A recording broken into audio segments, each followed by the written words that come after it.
Hey everyone, it's that time of the year. Some of you are already applying to universities abroad and some of you are deep into the race. Wherever you are in the process, this video is here to help you avoid some very common mistakes that students make in study abroad. Mistakes that can affect everything from your admissions to career opportunities to even finances. So let's jump in. Mistake number 1, applying to only popular or reputed universities. I've seen a lot of students shortlist only those universities that their peers or everyone on the internet is talking about. Think like Stanford, LSE or NUS. Even their backup options include big names like Boston University, Penn State or Purdue. But here's the issue. Everyone is applying to the same universities and the competition is intense. And mid-rank universities tend to be overcrowded with Indian students, making your global exposure limited. So what's the better approach? Target those less known but equally ranked universities that not everyone is targeting. If you do that, you'll find better scholarship opportunities at these universities, classrooms with higher international representation, and easy access to on-campus jobs. Mistake number 2, choosing countries without evaluating career opportunities. Students often choose countries based on popularity or peer influence, but they don't assess what industries thrive in those countries.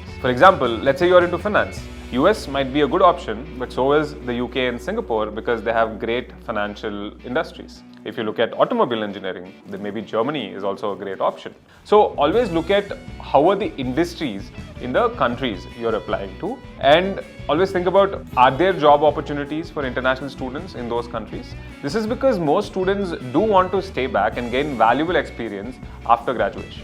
Mistake number 3 is not understanding post-study work visa rules. This is one of the most overlooked yet the most critical aspect. Each country has different work visa rules. For example, in the US, STEM graduates get 3 years of work visa eligibility, whereas non-STEM majors get only 1 year of work visa eligibility. So if you are considering arts or photography, then US might not be your best bet. Europe or UK might offer better stay-back opportunities. The UK offers 2 years of work visa for all grads irrespective of STEM or non-STEM, but actually converting that to a job and a work visa is challenging. Whereas countries like Hong Kong offer strong incentives to stay back and work. So knowing the work visa requirements is as important as knowing admission requirements. That brings us to mistake number 4, applying without understanding application requirements and admission timelines. Every country and every university has its own application process. For example, in the US, early deadlines start as early as October 15th of the previous year.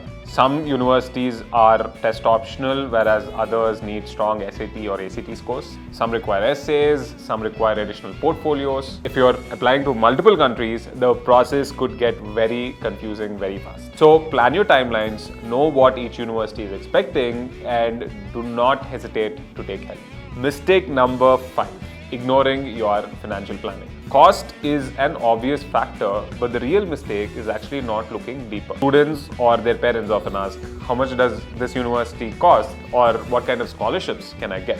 But there are better questions to ask. For example, is the university worth the cost? Are they better value options? What are the long-term returns based on the degree or career path I'm choosing? Don't get stuck with a big name and a big loan. Know what you're signing up for. So if you're planning on studying abroad, keep these 5 mistakes in mind before sending out your applications. If you found this helpful, don't forget to hit the subscribe button for more study abroad and career-related content. And let me know down in the comments what countries and courses you're choosing.